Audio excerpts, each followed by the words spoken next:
The morning Verity Marsh pulled the wooden chest up from the bottom of the spring, she was alone.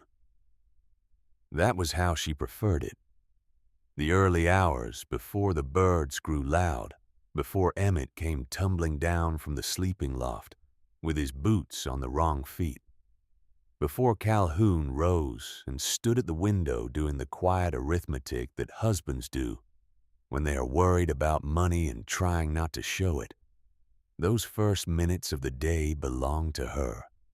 She had claimed them without asking permission, the way she claimed most things that mattered. The rope was cold and slick in her hands. She pulled hand over hand with the steady rhythm of someone who had done this many times, and the water of the spring moved in slow rings around the line as the chest rose through the blue-green dark below. She could see it coming up before she could touch it. A dark, rectangular shape against the pale, sandy bottom, growing larger as it rose, trailing a thin curtain of bubbles from the iron hardware on its corners. It broke the surface with a sound like a caught breath. She unlatched the door while the chest was still half in the water, her fingers knowing the mechanism without needing to think about it. Cold air poured out, genuinely cold. The kind of cold that had no business existing in a Florida morning in late April. And inside, sitting exactly where she had placed them 11 days ago, were a wrapped block of butter, 2 crocks of milk, a length of smoked fish, and a small jar of strawberry preserves. She was saving for a reason she hadn't named yet. The butter was firm. She pressed one finger into it. Cool, dense, sweet-smelling. Exactly what butter was supposed to be in a place in a season where butter had no right to be anything but a puddle of grease by Tuesday. Verity Marsh sat back on her heels at the edge of the spring, her wet hands in her lap, and laughed. It was not a polite laugh. It was the laugh of a woman who had been told in various ways and by various people over the previous 6 months that what she was attempting was foolish, impractical against the nature of things, and unlikely to work. It echoed off the cypress trees and startled a heron from its station at the far edge of the basin. And she did not care about the heron at all. She stayed there for a long moment in the early light, the butter cool in her hand, listening to the spring and the frogs and the slow push of water through the reeds, and allowed herself to feel the full weight of what the numbers meant. Then she set the butter back inside, latched the door, and lowered the chest back to its place on the sandy bottom 8 feet below. She would tell Calhoun at breakfast. She would show him the journal. But this moment, this first private confirmation that she had been right, that was hers. She had earned it. The story of how the Marsh family came to own 40 acres of Florida flatwood and marsh in the autumn of 1887 was not a story that reflected well on anyone's judgment, including their own. The land had been offered at a price so low it should have raised questions, and in fairness, Verity had asked them. She had asked them at the kitchen table in their rented rooms in Savannah, Georgia, when Calhoun unfolded the advertisement from the county paper and smoothed it with his palm. She had asked them again on the 3-day wagon ride south, as the landscape changed from red Georgia clay to the flat waterlogged green of North Florida, and the air grew heavier and wetter until it felt less like weather and more like a living thing pressing in from all sides. She had asked them one final time when they pulled the wagon to a stop at the edge of a clearing and looked at what their savings had purchased. 40 acres of sawgrass and cypress and standing water threaded with roots, alive with the particular industry of insects that had never learned to be afraid of human beings.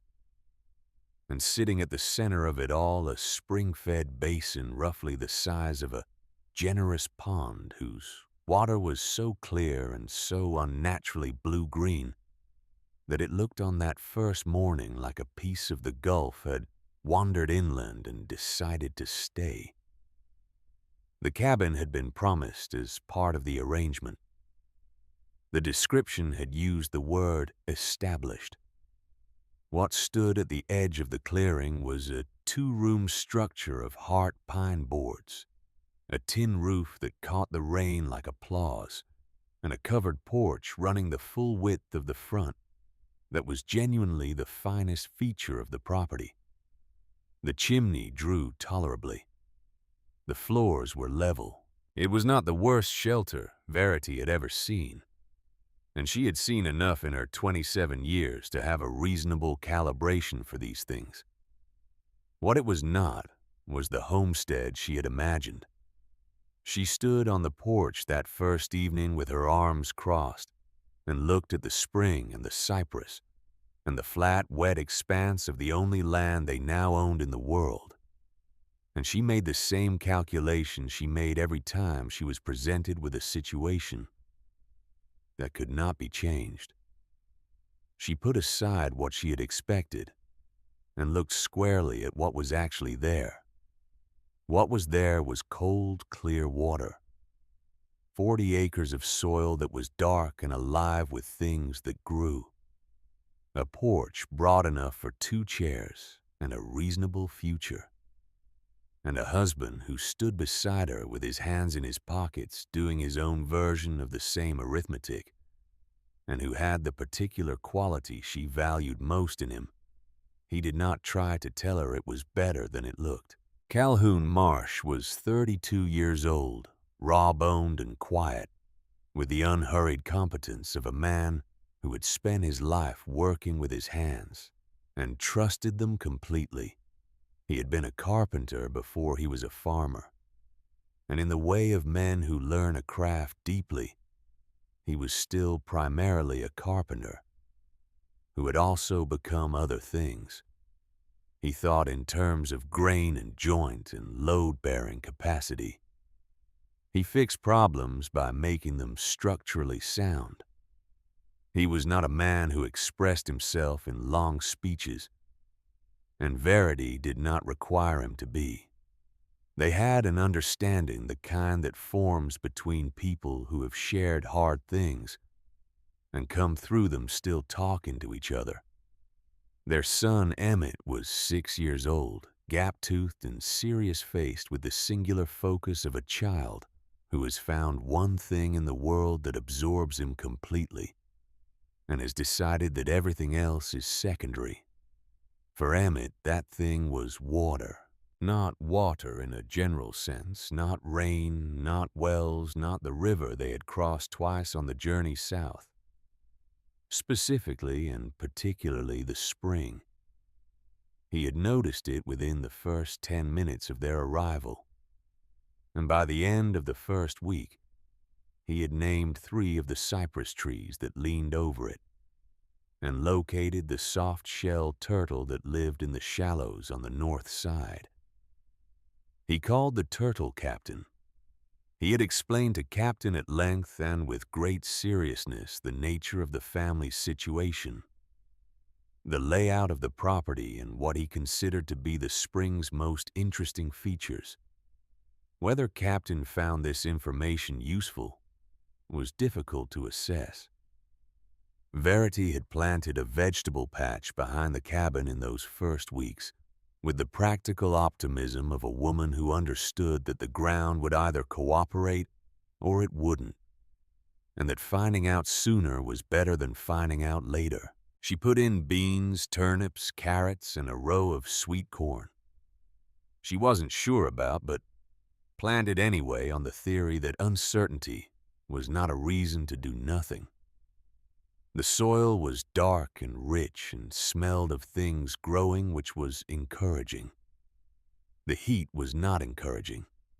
Florida heat in its full summer expression was not weather in the way Verity had previously understood weather.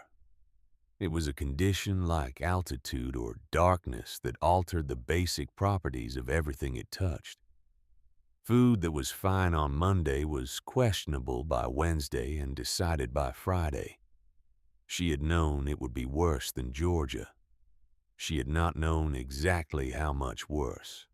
And there is a difference between knowing a thing abstractly and experiencing it in the meat box on a Thursday morning.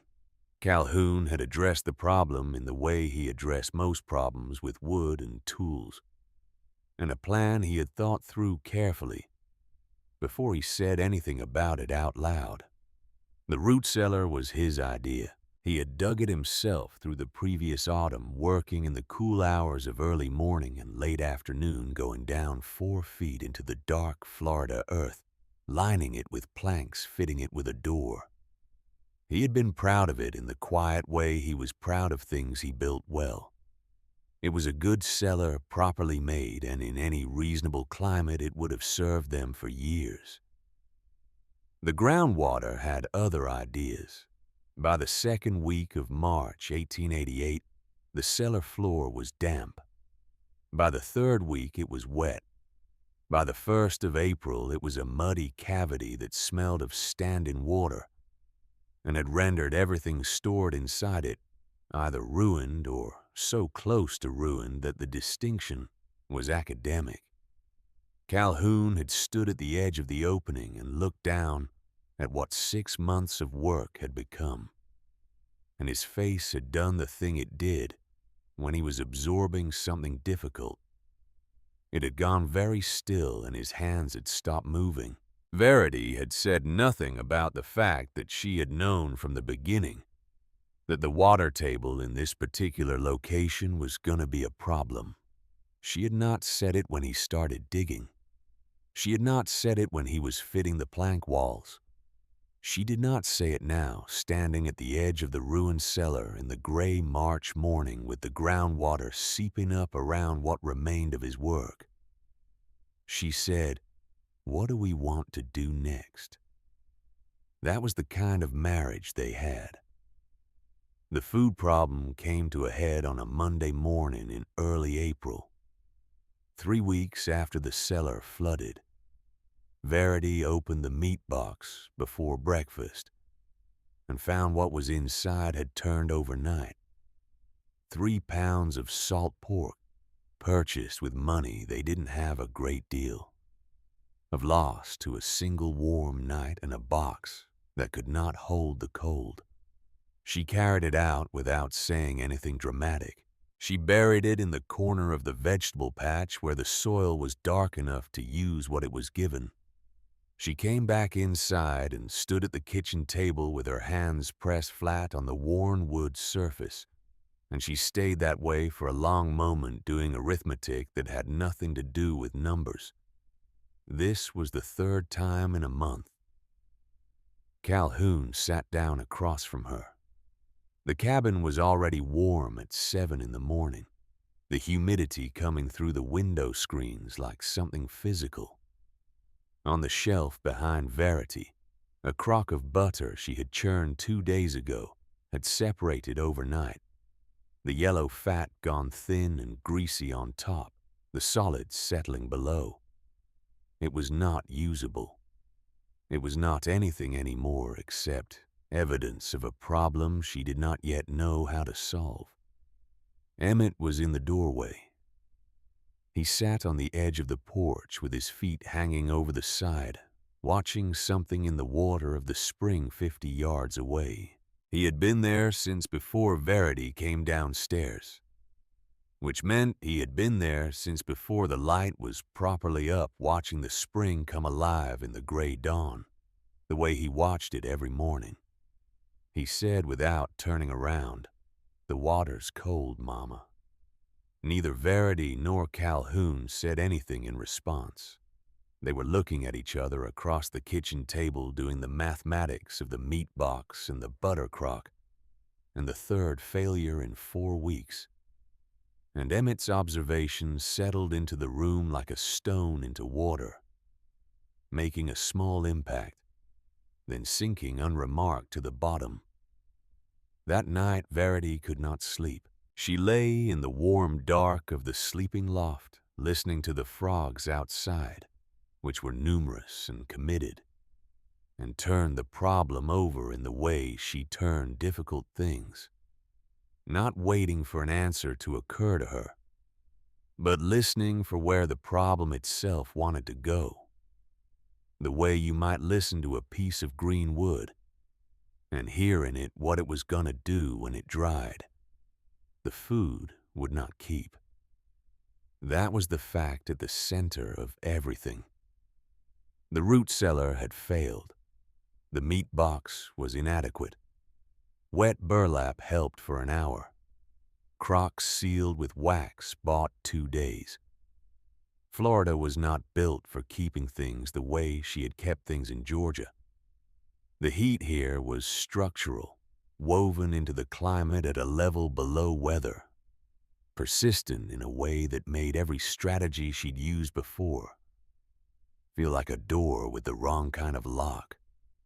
She turned on her side and looked at the darkness of the window, and then, in the way of things that have been sitting in the mind quietly accumulating without announcement, Emmett's words came back. The water's cold, Mama. She was out of bed before she had fully decided to be. She pulled on her shoes and a shawl and went down the ladder from the sleeping loft and out the cabin door into the April night, and the air was warm and alive with the sound of the frogs, and the spring lay 50 yards away in the moonlight, still and silver, and so clear that even in the dark she could see the pale shape of the bottom below the surface. She sat down on the bank and looked at it.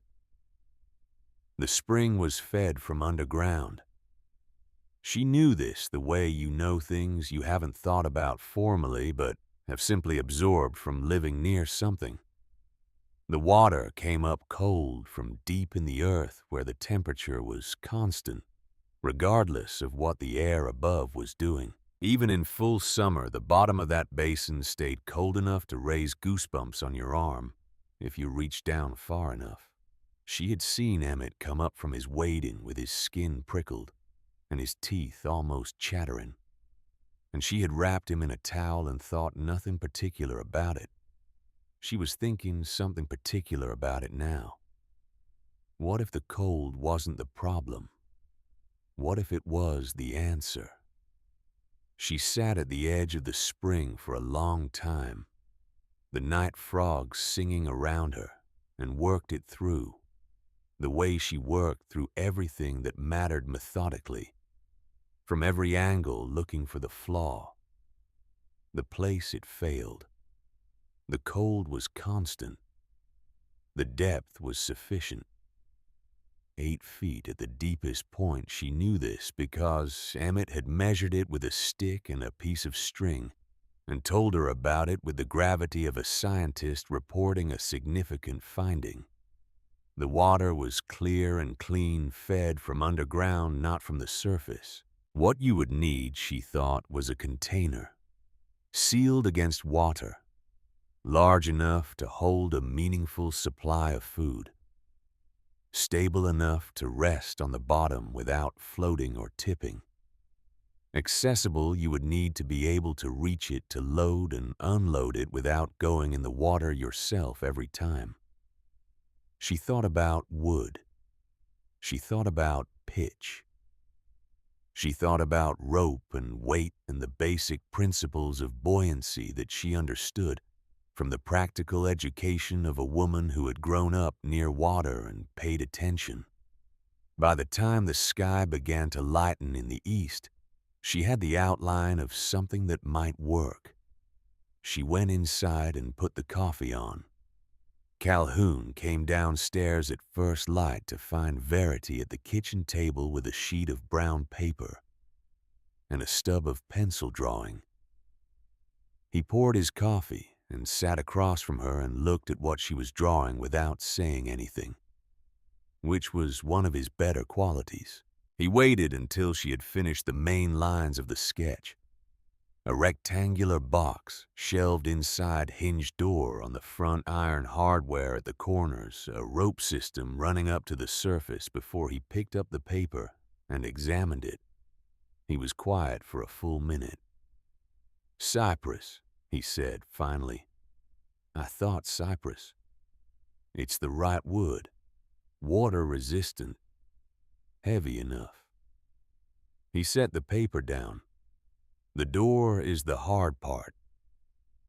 It needs to work with wet hands," Verity said. "Cold, wet hands, from a distance." He nodded slowly, studying the sketch. "A cord release. Iron latch cord runs up to the surface." He was already somewhere else in his mind.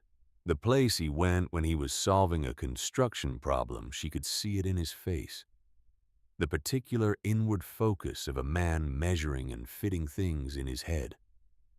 "The bottom shelf should be fixed," Verity said. "The upper one's adjustable if we can manage it." "We can manage it." He looked up from the paper. "The seams will need to be pitched, every one of them." "I'll handle the pitch." He held her gaze for a moment. "This might work," he said. It was not from Calhoun an extravagant statement.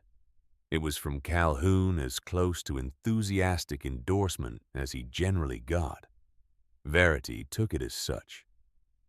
"It will work," she said. By the end of the first week of April, the brown paper plans were spread across the kitchen table and weighted at the corners by a jar of dried beans, a coffee tin, Emmett's left boot, which he had placed there helpfully without being asked, and a smooth river stone that Emmett had also contributed, because he felt the boot alone was insufficient. He was not wrong about this. The design had evolved from Verity's first sketch into something more precise, 4 feet wide, 3 feet deep, 5 feet tall, large enough to hold the family's meaningful perishables, with interior shelves on 3 walls, and the hinged door fitted with iron hardware that Calhoun had sourced by disassembling a broken wagon gate that had been left to rust at the edge of the property by whoever had been foolish enough to try farming this land before them. They would use cypress throughout. Tongue and groove construction, no gaps wider than a hair. Pine pitch in every joint applied hot. The wood was the first task. Calhoun spent 2 days with a draw knife and a spokeshalve at the workbench he'd built on the covered porch, working cypress planks down to smooth, even surfaces that fit together the way well-made things fit without forcing, without apology. He worked in the early mornings and in the late afternoons when the light was good, and the heat was marginally less oppressive, and the sound of the draw knife on wood was a steady, unhurried sound that Verity found grounding in the way that skilled work in progress is always grounding. Emmett stationed himself at the edge of the work area in his role as official observer and carrier of small tools which he executed with the dedication of someone who understood that the job required staying out of the way and paying attention. He understood this instinctively. He brought tools when they were needed and returned them when they were finished with, and otherwise held his position and watched his head tip slightly to one side. He asked Calhoun one morning while Calhoun was fitting a particularly stubborn joint, "Is it going to be a house for the food?" Calhoun considered this. "Something like that." "Will Captain mind it being in the spring?" "Captain will adjust." Emmett accepted this. Silas Burkett arrived on a Saturday in the second week of April with a haunch of venison over his shoulder, and the expression he always wore when he was about to be diplomatic about something he didn't believe in. Silas was Verity's older brother by 4 years. He had their father's coloring and their mother's tendency to say difficult things in the most reasonable possible tone of voice, which was a quality that could be either useful or maddening depending on the circumstances. He had come down from Georgia twice, since the Marshes had settled at Willow Sink, both times with provisions and an opinion he delivered carefully, the way a man places a heavy object on uncertain ground. He set the venison on the porch railing and looked at the brown paper plans on the kitchen table through the open door. "An underwater pantry," he said. "That's the plan," Verity said. She was at the stove with her back to him, heating water. He came inside and picked up the plans and studied them with the expression of a man reading a document he suspects is written in a foreign language. "The wood will swell. Cypress doesn't swell that way. It's designed for water. The pitch will crack. Not if it's applied correctly and allowed to cure properly. The rope will rot. We'll check the rope." Silas set the plans down. He rubbed the back of his neck. "Silas, I'm trying to understand what you think is going to keep the water out of a wooden box that's sitting on the bottom of a spring. Pitch in every joint, applied hot, double-coated." She turned and looked at him. "And cypress, which has been keeping boats watertight for 100 years. He was quiet for a moment. "Who's going to pull it up?" "I am." He looked at Calhoun, who was on the porch fitting a shelf bracket, and who met Silas's look with the equanimity of a man who had long since made his peace with the fact that his wife was going to do what she had decided to do. Silas looked back at Verity. He picked up the plans again and looked at them a second time more slowly. He handed them back.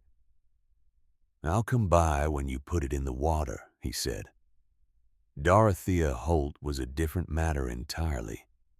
She arrived 2 days after Silas with a basket of cornbread and her measuring tape, a combination that Verity found entirely endearing, and said not one word of skepticism from the moment she arrived to the moment she left 3 hours later.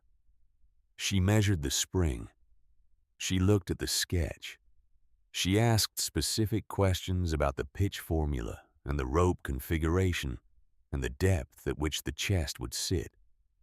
Dorothea Holt was 51 years old and had survived things that would have reduced most people to dust. She had buried 2 children and a first husband and rebuilt her life around the second husband. Fletcher Holt, who farmed the 40 acres to the north of the Marsh property, and who was a decent man with a slow mind and a good heart. Dorothea was the reason that farm worked. Everyone in the small community of Willow Sink understood this, and most of them understood that Dorothea understood it too. Though she never said so directly, she had taken to Verity from their first meeting with the directness of a woman who recognizes something in another woman and doesn't need to talk about it. "Fletcher thinks the water will warm up by July," she said, standing at the edge of the spring and looking down through the clear water at the pale, sandy bottom. "The spring doesn't warm that way," Verity said. "It comes up from underground. The bottom of this basin is cold in August. I felt it." Dorothea nodded slowly. "I felt it in ours, too." She was quiet a moment. "Our spring is deeper than this one." "By how much?" 11 feet at the center. Verity looked at her. Dorothea looked back with the expression of a woman who is doing arithmetic and finding the results interesting. She left the cornbread and took her measuring tape home with her. Reverend Cornelius Vance came on a Wednesday. He was the pastor of the small congregation that gathered on Sunday mornings in the Holt barn. A man of 60 with a beard going gray at the edges and the particular authority of someone who has spent decades being consulted on difficult matters. He was not a cruel man. He was not a rigid man exactly. He was a man of his time and his community, which meant he had certain understandings about how things were arranged. And a woman of 27 designing and constructing an experimental food preservation system was not quite consistent with those understandings. He arrived in the middle of the afternoon when Calhoun was on the porch, fitting the iron hinges to the chest's door, and Verity was at the outdoor fire heating pine resin in a cast iron pot. He looked at the chest. First, it was sitting in the yard, nearly finished, a solid and purposeful-looking object that smelled of fresh-cut cypress and hot pitch. He looked at the outdoor fire and the pot, and Verity standing over it with a rag wrapped around her right hand and a flat stick in her left. Then he looked at the plans which were pinned to the porch railing with a square nail. He studied them for a long time without speaking. Then he turned to Calhoun. "This is quite a project," he said. "Is this your design?" The question landed in the air between the three of them with a weight that was not its literal weight. Calhoun set down the hinge he was working with. He straightened up slowly, the way a man straightens when he is choosing his words. He looked at Reverend Vance with the level, unhurried attention he gave to things that required careful consideration. "No," he said. "It's my wife's." The words were simple. They were completely unadorned. He did not explain them or soften them or frame them in any qualifying way, and Verity, who was watching from the fire with the pine resin beginning to run smooth in the pot, felt something settle in her chest that was not quite pride and not quite gratitude, but partook of both. Vance looked at her. It was the first time she realized that he had looked at her directly since arriving, not through the plans at the porch railing, not through Calhoun's work on the porch, at her. "Is that so?" he said. "Yes, Reverend," Verity said. She was still stirring the resin. "It will be ready to go in the water by the end of the week if the pitch cures in time." Vance was quiet for a long moment. He looked at the chest. He looked at the spring beyond it, blue-green and perfectly still in the afternoon light. He looked at Emmett, who had appeared at the corner of the cabin and was watching the Reverend with the unself-conscious directness of a 6-year-old who has not yet learned that staring is impolite. "I see," Vance said finally. He picked up his hat from where he had set it on the porch railing. "I'll pray for your success." It was said politely. It was said in the tone of a man who believes that the outcome of an undertaking is more in God's hands than in the hands of the person attempting it. Verity understood the tone. She had heard it before in her life in other contexts from other mouths. "Thank you, Reverend," she said pleasantly. "The pitch should be ready." He left. Calhoun watched him go and then went back to the hinge. He didn't say anything. Neither did Verity. Emmett came and stood by the fire and watched the resin run smooth and dark in the pot. "What did he want?" Emmett asked. "To see what we were doing," Verity said. "Did he like it?" Verity considered the question seriously as she considered all of Emmett's questions seriously. "Not yet," she said. The building of the chest took the rest of April. Calhoun worked the cypress planks with a draw knife and a spokes halve until they were smooth as finished furniture, then fit them together in tongue and groove joints that required no gaps, no filler, no apology. He drove square nails through lead anchors into cypress that was dense enough to resist the intrusion. And then, He fitted the cast iron hinges with the precision of a man who understood that the thing he was building had to work in conditions he would not be standing next to. Verity managed the pitch. She heated pine resin in the iron pot over the outdoor fire, stirring until it ran smooth and dark and consistent, then applied it to every joint and seam with a flat stick while the wood was still warm enough to accept it. She went over each joint twice. She did not rush this. The pitch was the difference between a sealed system and a wet box on the bottom of a spring, and she understood this with the clarity that comes from having thought through what failure means before you begin. The smell of hot pine resin filled the clearing for days. Emmett, assisting in his capacity as tool carrier and official observer, announced on the third day that it smelled like Christmas and turpentine and the inside of a boat all at once, which was an accurate description, and suggested he had been paying more attention to the world than anyone might have given him credit for. The door was the most difficult element. It needed to open and close reliably at 8 feet of depth, seal well enough to keep the interior dry, and be operable by one person pulling from the surface. Calhoun engineered the latch from bent iron rod, a mechanism simple enough to work without thinking and strong enough to hold against the pressure of 8 feet of water.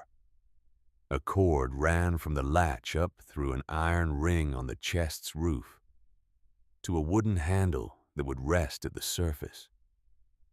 Verity tested the latch 50 times on dry land.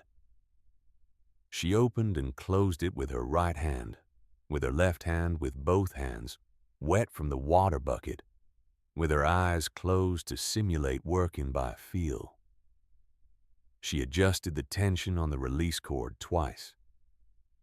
She widened the iron catch by a hair with a file, because one particular motion, a quick pull with the left hand at an angle, was catching and she could not leave catching. "It has to work when your hands are cold," she told Calhoun. "Cold and wet, and you can't see what you're doing." She kept adjusting it until it did.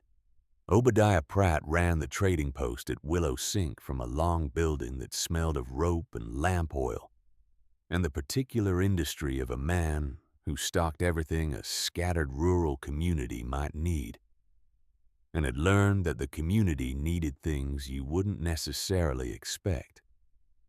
He heard about the underwater pantry from Silas, who had mentioned it in the way that people mention things they don't quite believe but can't stop thinking about.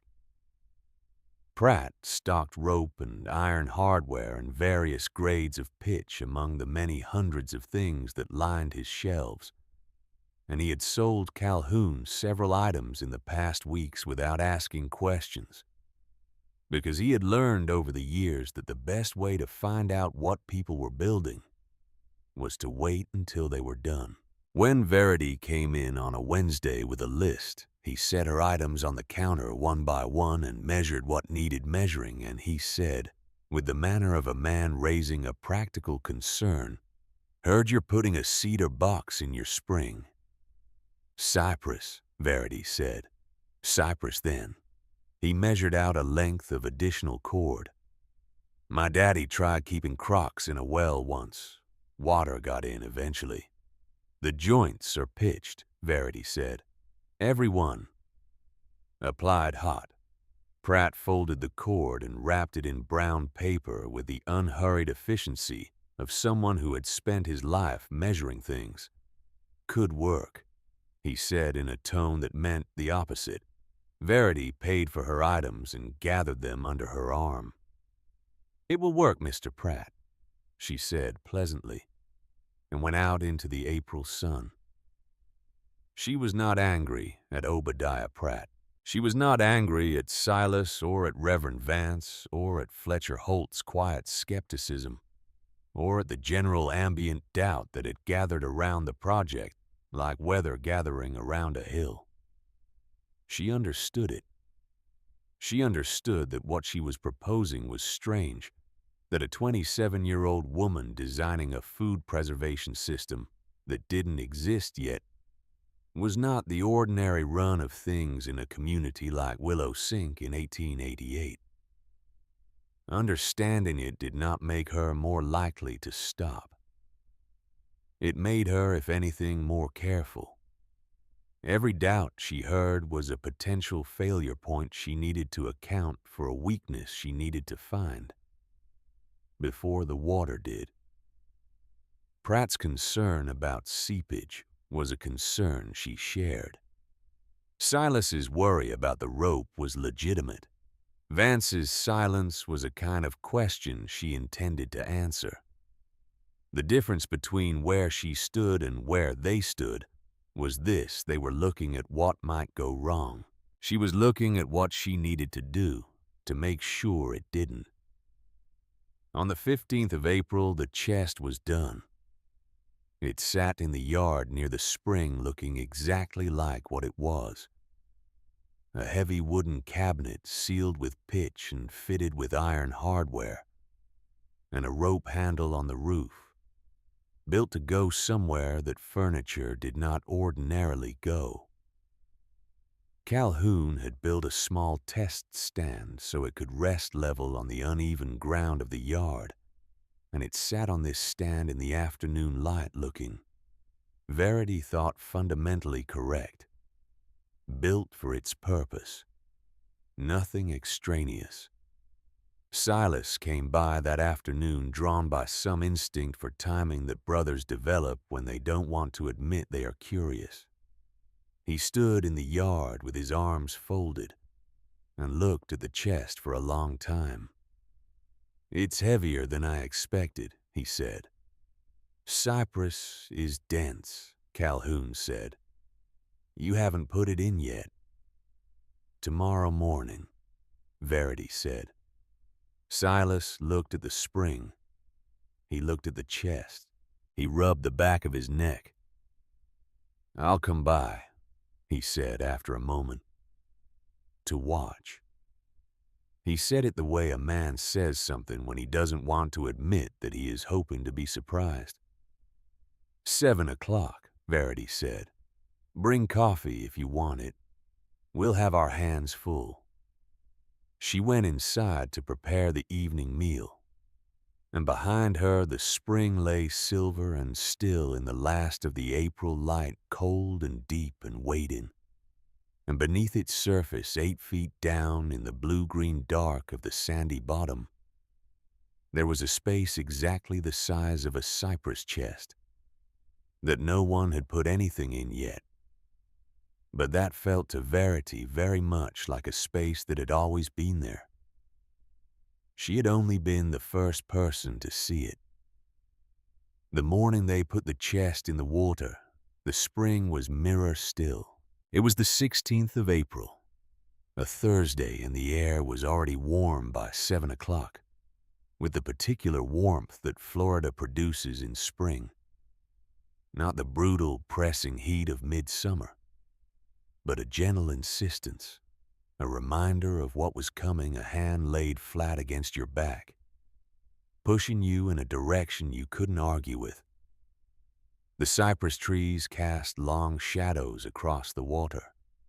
The lily pads on the north end of the basin had doubled since the week before.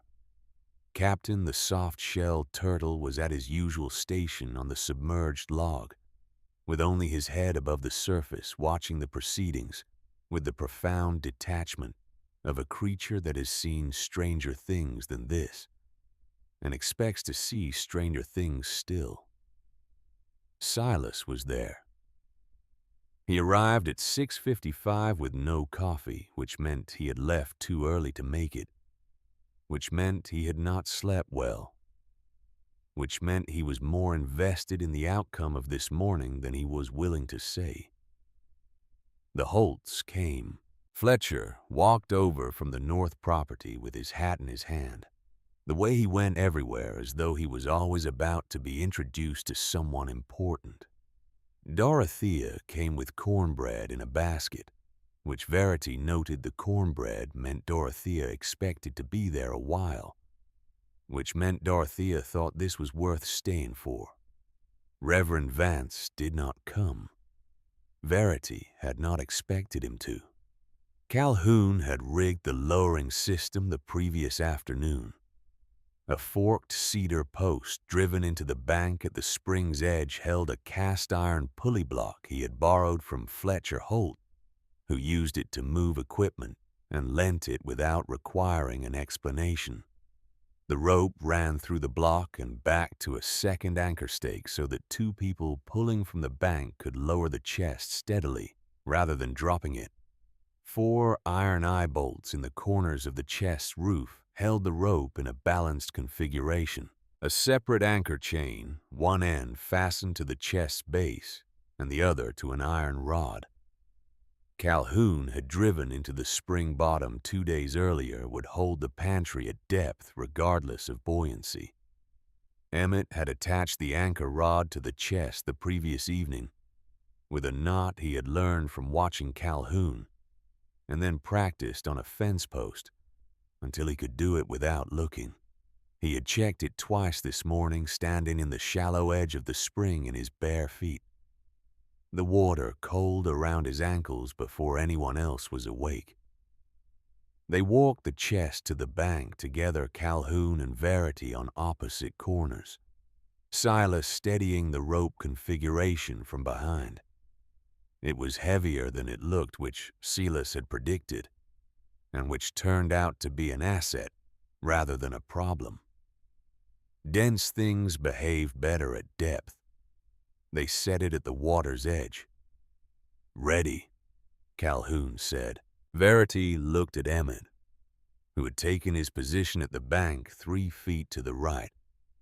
His appointed station for this operation assigned to him that morning with the gravity of a genuine responsibility. His job was to watch and report what he could see as the chest went under. He took this assignment with the absolute seriousness of a child who understands that he has been given a real role, not a child-shaped approximation of one. He nodded at his mother. They walked the chest off the bank. For a moment it floated, sitting on the surface of the spring like an improbable raft, the trapped air inside holding it up with a cheerfulness that seemed almost defiant. Everyone watched it. No one said anything. The spring held it gently on its surface as though considering the proposition.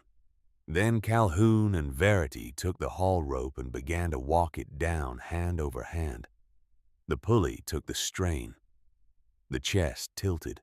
The first seam went under the surface, and then the second, and then the water rose around the wood in a climbing line, and the group of people standing at the edge of the spring watched that line with the focused attention of people watching something that matters.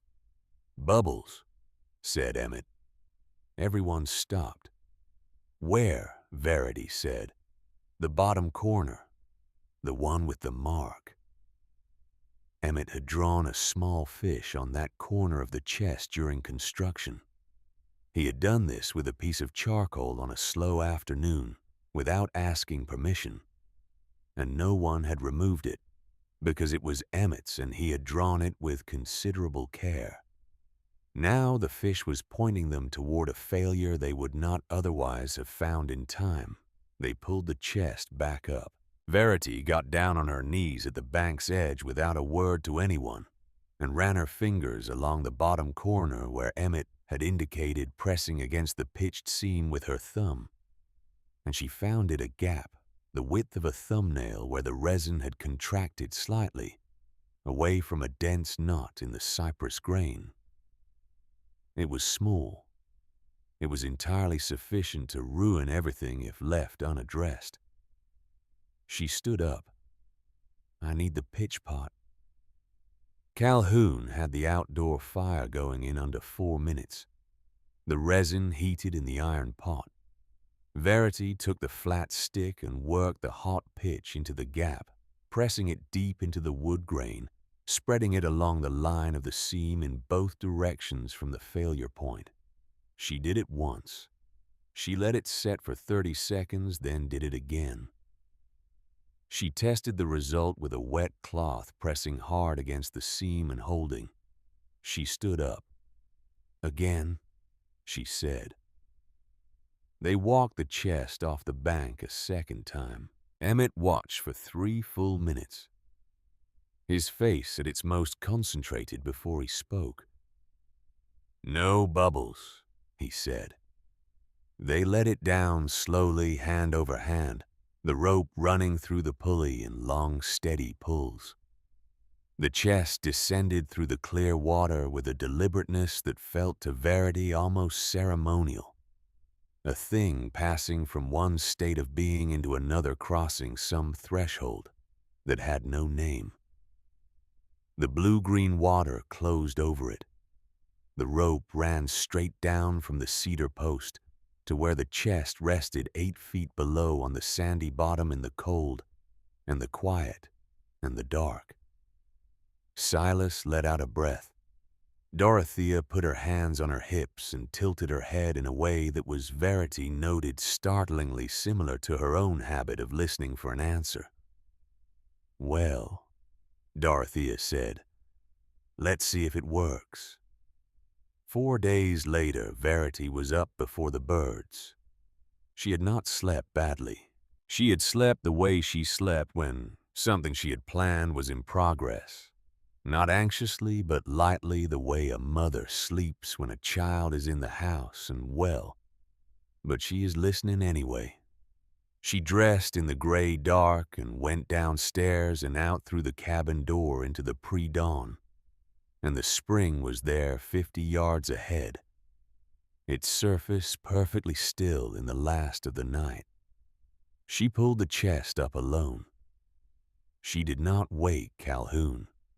She did not wait for Emmett, who was still asleep in the loft in the boneless, total way of children who have spent the previous day at full attention and have nothing left. She took the haul rope from the cedar post and began to pull hand over hand, the rope cold and slightly damp with the night air, and the chest came up through the dark water below with that same quality of something crossing over. It broke the surface. She unlatched the door with fingers that knew the mechanism. Cold air poured out. The butter was firm. She held it in both hands for a moment and pressed her thumbs into the surface and felt the resistance of it, genuine, solid, exactly right. She set it down on the bank and reached back in. The first crock of milk. She tilted it and listened for the sound it made, which was the right sound. The sound of something whole and cold. She set it beside the butter. The salt pork, wrapped in cloth, smelled of nothing but smoke and salt. The turnip greens had wilted at the edges. She had expected this leafy things being vulnerable, but were otherwise clean and cool and green in a way that vegetables in a Florida summer had absolutely no business being. She sat back on her heels and looked at what was on the bank in front of her. She let herself feel it, the full, specific, earned satisfaction of a thing that had been conceived in the small hours of a sleepless night, and doubted by nearly everyone who had heard of it, and built with care and patience and hot pine resin, applied twice to every seam. And that had done exactly what she had said it would do. She sat with that for a while. The sky was beginning to lighten in the east. The frogs were quieting. Captains surfaced at the far edge of the spring, looked at the situation, and submerged again without comment.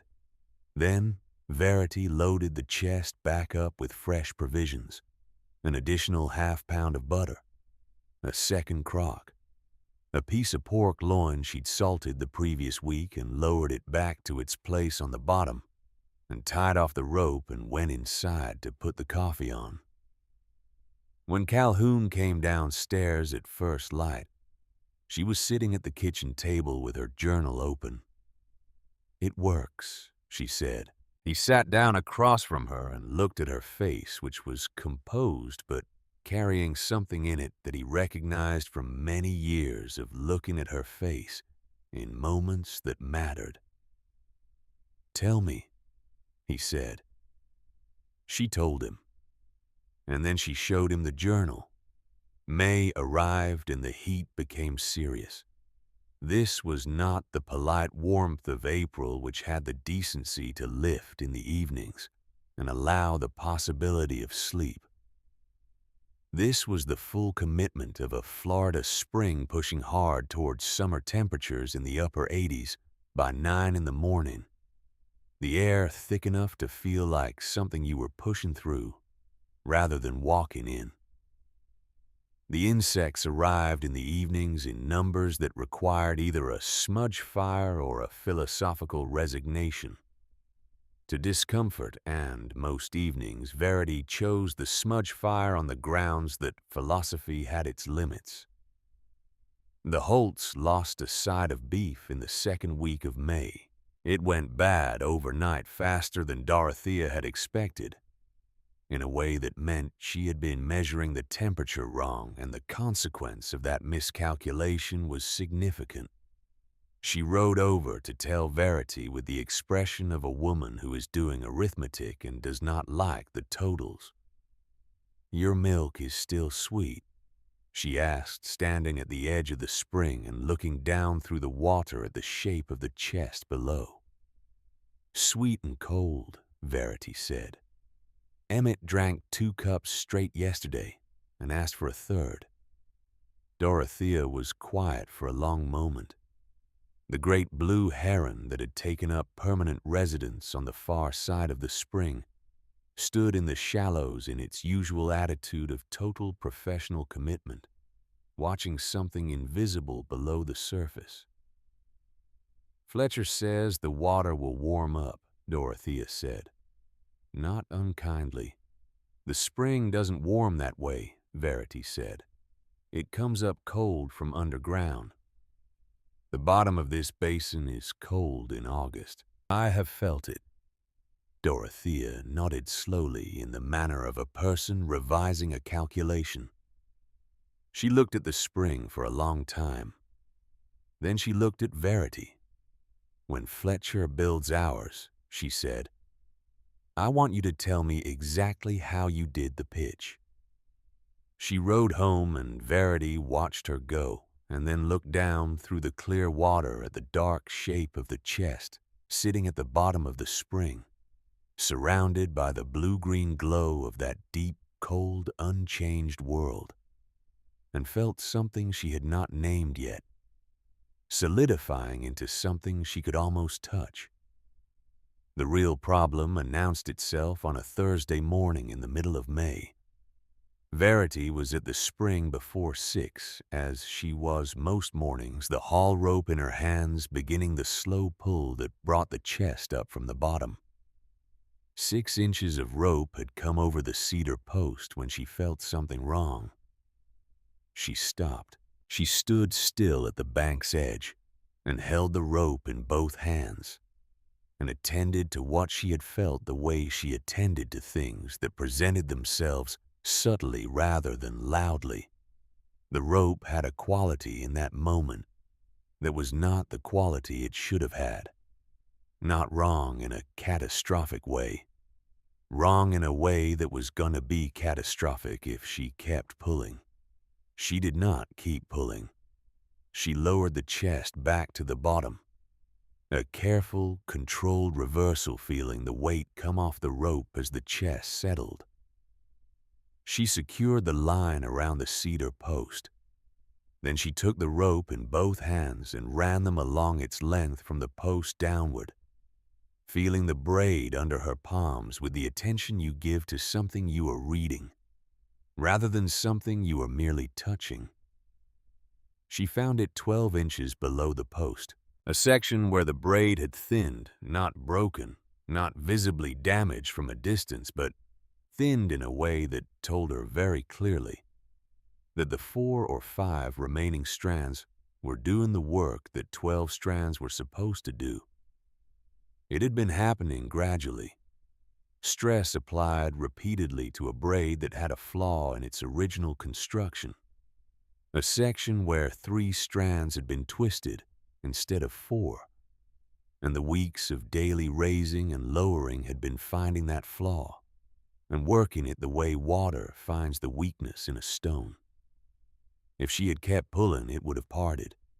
The chest would have dropped 8 feet to the spring bottom with no haul line held only by the anchor chain, which was not configured for retrieval, and which would have meant going in the water with a setting bar and working by feel in the cold dark to reattach a line to a chest she couldn't see. The food inside would likely have survived. Getting to it would have been a different problem entirely. She stood at the bank in the early morning and looked at the rope for a long moment, and she was not shaken. She was not the kind of person who was shaken by the thing that almost happened, only by the thing that actually happened. But she felt the full weight of how close the margin had been, and she let herself feel it. Then she went inside and got her coat. Calhoun was not yet up when she came back through the main room. She did not wake him. She saddled Barley, the gray mare who was reliable without being enthusiastic about the distinction between a short trip and a long one, and rode out through the pine flatwood toward Willow Sink and the trading post of Obadiah Pratt, which was 10 miles round trip on a horse that considered a comfortable pace to be somewhere between walking and actual effort. The morning was already warm. The road was rutted and soft from the previous week's rain, and Barley picked her way through the worst of it with an air of resigned competence. Verity sat straight in the saddle and went through the rope configuration in her mind. Not the problem which was identified and understood, but the solution which she had already worked out before she reached the end of the lane. She would need a full coil of manila hemp, half-inch the best Pratt had. She would run 2 ropes through the pulley block independent lines, both attached to the chest, but operating separately through separate iron rings, so that if one showed wear, the second would hold until she could replace the first. She would check both ropes every morning before she did anything else, and she would replace them at the first sign of change, regardless of whether they appeared to have failed. This was the lesson: the rope you check is the rope that holds. The rope you assume is fine is the rope that parts at 8 feet of depth on a Tuesday morning. Pratt was opening his shutters when she arrived. He looked at her with the mild surprise of a man who has learned not to be surprised by things and has not entirely succeeded. "Mrs. Marsh," he said. "Good morning, Mr. Pratt. I need a full coil of manila hemp half-inch. Best you have." He went inside and found it on the 3rd shelf without needing to look, which told her he kept it well stocked, which told her she was not the first person to need rope in a hurry in this county. He measured it out over the counter with the unhurried competence of someone who had been measuring things for 20 years and saw no reason to rush now. He was quiet for a moment, then, "Rope giving you trouble," he said. "Replacing it," Verity said. "How's the box holding?" "The pantry is holding very well, Mr. Pratt. The butter is firm, and the milk is sweet, and we haven't lost a piece of meat in 3 weeks."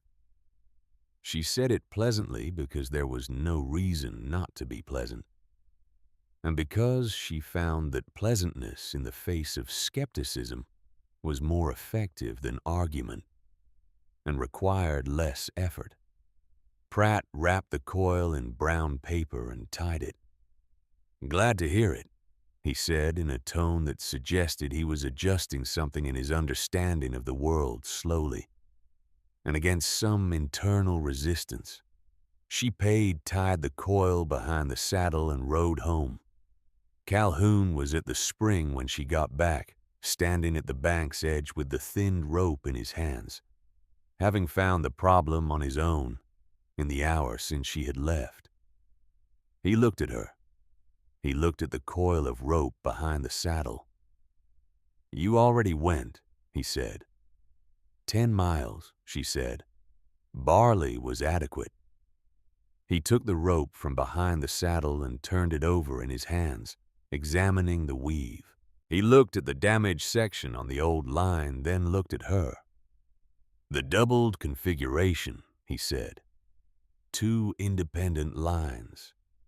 Both through separate rings, both checked every morning. "I'll drive the cedar post deeper, 2 feet more into the bank clay." "Yes," she said. "And a second anchor post on the opposite bank with a guide wire between them to keep the pulley centered regardless of wind." He considered this, nodded. "Better than what we had." It needed to be. She handed him the rope and went to see about breakfast, and behind her she heard the sound of him beginning to work the measured, purposeful sounds of a man who has been shown a better way to do something and is already doing it. Emmett found them both at the spring an hour later when the new rope was rigged and the doubled configuration was set, and the second post was being driven into the opposite bank with the iron maul. He watched his father drive the post and then looked at his mother. "Is it stronger now?" he asked. "Much stronger," Verity said. Emmett looked at the spring. He looked at the rope running straight and clean from the post down through the pulley block to where the chest rested below. "Good," he said. Captain would have been upset if the butter box fell and scared him. It was Silas who changed first among the doubters. He came by on a Saturday in the middle of May, which was not unusual. He came most weekends sometimes with provisions, always with his ongoing assessment of how the Marsh family's experiment in Florida living was going. He had not been openly negative about the underwater pantry since the day he had watched it go in without catastrophe. He had also not been openly positive. He had occupied the careful, neutral ground of a man who wants to be right about his skepticism, but is beginning to suspect he might not be. He arrived to find Verity at the spring alone. Calhoun was on the far side of the property, checking the fence line that bordered the northwest corner, where the property met a stretch of pine flatwood that belonged to no one, and from which animals came and went as they chose. Emmett was somewhere in the middle of his ongoing scientific survey of the spring's ecosystem, which on this particular morning appeared to involve lying face down on the bank, with his chin resting on his folded arms, and watching the minnows with a patience that most adults couldn't sustain for 4 minutes. Verity was working. She pulled the chest up hand over hand with the steady, unhurried rhythm she had developed over weeks of doing it. Not fast, not slow, just the right speed for the rope and the weight and the pulley. She pulled it to the surface, unlatched the door with one practice motion, and began the inventory. Her left hand held the journal open to the current page. Her right hand moved through the chest's contents, checking each item against the list, assessing condition, making small notations with the pencil stub she kept tucked behind her ear. Butter firm, correct color, correct smell. She noted it. First milk crock, cold seal intact. She tilted and listened. Noted it. Salt pork wrap smell clean. Noted it. Smoked fish dry. Noted it. Cheese wedge whole, no surface change. Noted it. Green beans wrap cloth cool crisp. Noted it. She repacked 2 items she was removing for use in today's cooking. She added 3 new items she had prepared that morning: a wrapped piece of fresh pork, a small crock of buttermilk she had finished that hour, a bundle of young carrots from the garden that were too good to risk in the heat of the cabin. She lowered the chest back to the bottom with the same steady rhythm. She tied off the rope. She closed the journal and tucked the pencil back behind her ear. She had not noticed Silas arriving. He was standing 20 feet back from the bank, and he had been there long enough to watch all of it. The whole operation, beginning to end. He had the expression of a man who has come to inspect a thing, expecting to find fault with it, and has instead found that it is working as well as anything he has seen work in a long time. He said, "How long does it take? Depends on what I'm doing. 10 minutes for a routine check. 20 if I'm restocking. Every day. Every morning. Early." He was quiet. He looked at the rope running straight from the cedar post down into the spring's clear water. He looked at the journal in her hand. "You're writing it all down. Dates in and out, condition on retrieval." She came and stood near him, not quite alongside him, and showed him the page. 2 months of entries, precise and unadorned. Item, date, condition. The record of a system that had been working longer than he had believed it would.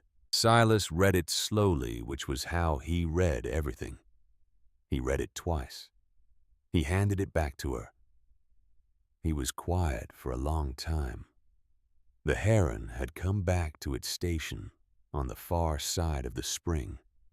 A dragonfly made an unrepeatable geometric figure over the surface and was gone. The morning was already warm, the kind of warm that was going to become something more serious by afternoon, and they both stood at the edge of the cold spring that did not know or care what the air above it was doing. Silas said, "You know what Pa would have done with a problem like this? Moved somewhere colder," Verity said. Silas made a sound that was almost a laugh. "Probably." He put his hat on. He was getting ready to leave, which for Silas was always a process that involved several stages and sometimes a return. He turned his hat brim in his hands once. Then he looked at her. "Pa would have been proud of you," he said. "You know that." The words arrived simply without embellishment in Silas's plain voice. Verity turned her face toward the spring for a moment. The surface was still the water carrying that particular quality of late spring, full and cold and patient, and entirely without concern for the feelings of the people standing at its edge. "I know," she said. "Go home, Silas." He went. She stayed at the spring until she heard his horse on the road, and then she stood there a while longer, letting the morning settle into her the way mornings did when something had shifted. By the end of May, the journal was showing something she had not specifically planned for, but had hoped for without saying so. She showed it to Calhoun one evening after Emmett was asleep, spreading the pages on the kitchen table between them, and pointing out not the individual entries he had read those, but the pattern that the entries made when you looked at them as a whole. The mathematics were not dramatic. They were simple and clear and undeniable. They were wasting less food than at any point since arriving in Florida. Not by a small amount. By an amount that compounded week over week, because food that didn't spoil was food that didn't need to be replaced with money they had already spent once. The salt pork that lasted 2 weeks in the spring instead of 4 days in the meat box was salt pork that meant 1 fewer purchase from Pratt's. The butter that kept a week instead of going rancid overnight was butter that didn't need to be churned again until she chose to churn it. The garden was feeding them in a sustained way because vegetables she couldn't use immediately went into the spring instead of into the ground as compost. The savings accumulated. That was the word she kept returning to. Accumulated the way that small, careful things accumulate when they are done correctly and consistently over time. Calhoun read the pages twice. He set the journal down and looked at the ceiling for a moment, doing the arithmetic in his head, in the particular way he did mathematics, not with pencil, but with some internal process that arrived at the same place a pencil would have reached. He looked at her. "This changes things," he said. "It changes everything," she said. "If we can do this through summer." Can we? She thought of the spring bottom cold and constant fed from the deep earth. She thought of the doubled rope running clean through the pulley block. She thought of the pitch in every seam applied hot and applied twice. "Yes," she said. Dorothea Holt came by on a Wednesday in the last week of May, and this time she didn't bring cornbread. She brought her measuring tape and a set of questions she had clearly been preparing for some time. They sat on the porch in the diminishing heat of late afternoon with 2 cups of something cool that Verity had brought up from the spring that morning. And Dorothea opened her notebook. She had brought a notebook which Verity appreciated enormously, and asked about the cypress. She asked about the pitch formula and the temperature it needed to be applied at. She asked about the rope gauge and the pulley block configuration. She asked about the depth and the anchor method. Verity answered everything. She did not simplify or qualify. She answered as one person who had worked out a system answers another person who is genuinely trying to understand it. At the end of it, Dorothea looked at her notes and then looked at the spring. "Fletcher can do the woodwork," she said. "He's not Calhoun, but he's capable enough." "The cypress is the critical thing," Verity said. "Everything else can be adjusted if you get the wood and the pitch right." "How long did the pitch take to cure properly?" 2 full days. Don't rush it. It won't cost you as much in time as it will cost you in everything else if the seam lets go at 8 feet. Dorothea wrote this down with the specificity of someone who intends to follow the instruction exactly. She looked at her notes once more. Then she looked at Verity. "Fletcher will say it's my idea," she said, not bitterly, simply as a statement of fact. Verity looked at her. "Let him," she said. "The pantry will work the same either way." Dorothea smiled a small private smile of the kind that appears on the faces of women who have been having this particular conversation for most of their lives. She closed her notebook and finished her cup and stood up. "I'll be back in 2 weeks," she said. With questions about the door mechanism, she rode home in the last of the day's light, and Verity watched her go, and then looked out over the spring which had gone from silver to green to a deep shadow blue as the light changed. And below the surface in the cold dark of 8 feet down, the chest sat steady on the sandy bottom, the double rope running straight and clean from the iron rings on its roof, all the way up to the cedar post at the bank's edge. The anchor held.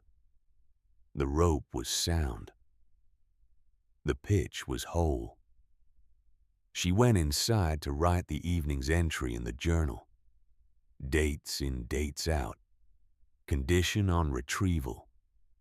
The record of a system that was working week by week in a place that everyone had said was wrong for keeping things. Every number on those pages was an argument. She was making that argument carefully in the only language that could not be disputed. The storm came on a Friday, not a hurricane, not the kind of storm that announces itself 3 days ahead with a dropping barometer and a particular quality of stillness in the air that old Florida hands recognize and respect. This was the other kind, the plain, brutal, entirely ordinary Florida afternoon storm that builds from nothing in 2 hours and arrives with the conviction of something that has been planning this for a long time and sees no reason to hold back now. Verity saw it coming at noon. She was in the garden behind the cabin, tying up the bean plants that had grown tall enough to need staking, when she looked up and saw the western sky had changed. Not yet dark, not yet anything you could point to and name with certainty, but changed in the way that the sky over flatland changes when something large is organizing itself at a distance. A density, a gathering quality. The air had stopped moving, which in Florida in early June meant that something was about to move it very decisively. She finished tying the bean plants. She brought the garden tools inside. She secured the outdoor fire pit cover with the iron rod they kept for the purpose. She checked the rope on the cedar post at the spring's edge, both lines running clean and taut down through the pulley block, to the chest below the anchor chain holding its place. Everything where it should be. She went inside and latched the windows. "Storm," she told Emmett, who was at the kitchen table drawing something complex involving Captain and several minnows and what appeared to be a raft. "Big one?" he asked. "We'll see." It was a big one. It arrived at 3 in the afternoon with lightning that struck the old water oak 60 yards from the spring, a crack and a white flash that happened simultaneously, the sound and the light refusing to separate the way they did with distant storms. The thunder that followed was not a sound so much as a physical event felt in the sternum, in the back teeth, in the soles of the feet on the pine floor. Emmett, who was not generally a child who startled. Rain came horizontal, not falling, arriving, driving in from the southwest, with a force that turned the clearing into a gray, churning obscurity and made the spring invisible from the cabin window. The cypress trees at the water's edge bent. Leaves stripped from the branches drove into the water in brown, swirling masses. The tin roof of the cabin caught it all like a drum played by someone with no patience for subtlety, and the sound was continuous and absolute and made conversation not impossible but not worth attempting. Calhoun was at the cabin before the worst of it hit. He had been at the fence line on the northwest corner of the property and had read the same western sky Verity had read, and had come home at a pace that Barley, in her role as reliable but unenthusiastic conveyance, had apparently agreed was appropriate. They sat it out together, Emmett on the floor with his back against the wall beneath the window, Captain's drawing in his lap, listening to the rain with the focused attention of a child who has decided that the storm is interesting rather than frightening, and intends to learn something from it.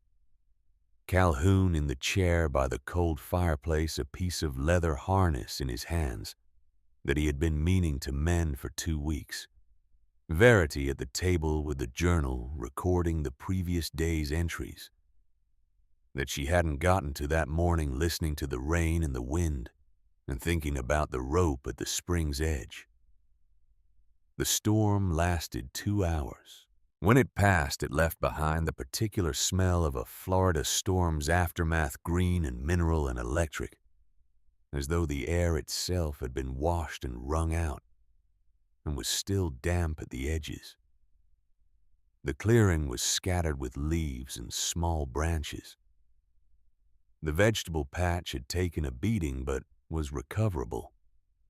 The oak that had been struck stood with a long white scar spiraling down its trunk from the crown, and the ground around its base was dark and steaming. The cedar post at the spring's edge was standing.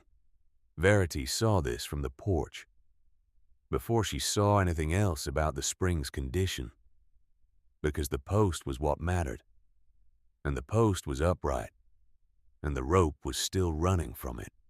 She walked to the bank in the wet grass and looked down into the water, and what she saw required a moment to fully assess. The storm surge had moved the chest, not far, not catastrophically, but the wind-driven water had pushed enough turbulence through the spring basin to create currents that had no business existing in what was normally a mirror-still environment. And those currents had caught the rope where it entered the water and wrapped it around a submerged cypress knee 3 feet below the surface. The chest pulled by this tangle had rotated 45 degrees off its original position and was now sitting at an angle on the spring bottom listing slightly to the left, the door facing a direction it was not supposed to face. The anchor chain had held. The chest was intact, but the latch mechanism, twisted by the rope into an angle it wasn't designed for, had pressed against the bottom clay and jammed. Verity stood at the bank and looked at all of this through 8 feet of clear water in the last light of the storm's departure, and she looked at it for a long time with her hands at her sides and let herself see it clearly before she did anything else. She did not go in that evening. The light was going, and the water after a storm was clouded with sediment that would clear by morning, and there was no food emergency. The chest was intact. The anchor was holding. Nothing was lost yet. Going in now in failing light in clouded water with a rope configuration she couldn't fully see was a decision made from anxiety rather than from judgment. And Verity had learned early that those were different things and produced different outcomes. She made supper. She fed Emmett and Calhoun and herself. She listened to Emmett describe in considerable detail what the storm had looked like from his position on the cabin floor, which apparently had provided an excellent perspective on the behavior of the rain against the window glass. She washed the dishes. She put Emmett to bed. Then she sat at the kitchen table alone with the journal open to a blank page and looked at it for a long time without writing anything. Calhoun came and sat across from her. He didn't say anything, which was one of the qualities she valued most in him. He understood the difference between silence that was loneliness and silence that was thinking, and he did not interrupt the second kind with remedies for the first. She looked at the blank page. The honest accounting of what could go wrong was this. The rope was tangled around the submerged cypress knee in a configuration she couldn't assess from the surface. The chest was tilted. The latch was jammed against the bottom clay. Getting it right again meant going into the water, which meant 8 feet of cold, which meant working by feel in conditions she could not fully control, which meant relying on her hands to do what her eyes could not. And beneath all of that, quieter and harder to look at directly, the possibility that Cecil Pratt had been right, that Silas's first instinct had been correct, that the water would find its way in, that the seams would fail, that the food inside was already compromised by the storm's movement and the chest's new angle, and that what she would find when she finally got the door open would be the answer she had been refusing to consider. She thought about the hammed at the flooded root cellar, Calhoun's months of careful work reduced to a muddy cavity, She thought about Reverend Vance looking through her at Calhoun and asking the wrong person the question. She thought about Silas's face when he first called it just a box. Then she thought about Emmett, the water's cold mama, 6 years old, sitting in the doorway looking at the spring, saying the thing that cracked the problem open like a walnut. Not because he was trying to solve anything, because he was paying attention, because he had spent more hours watching that spring than anyone, and he had simply reported what was true about it without agenda or qualification, and the truth of it had been the answer all along. She closed the journal. "I'm going in tomorrow morning," she said. Calhoun looked at her. "I'll be there." "I know," she said. She was up before the light. The morning was still and cool in the way of mornings after a storm, the air scrubbed clean, the frogs quiet, the spring visible from the cabin door as a pale glimmer in the pre-dawn.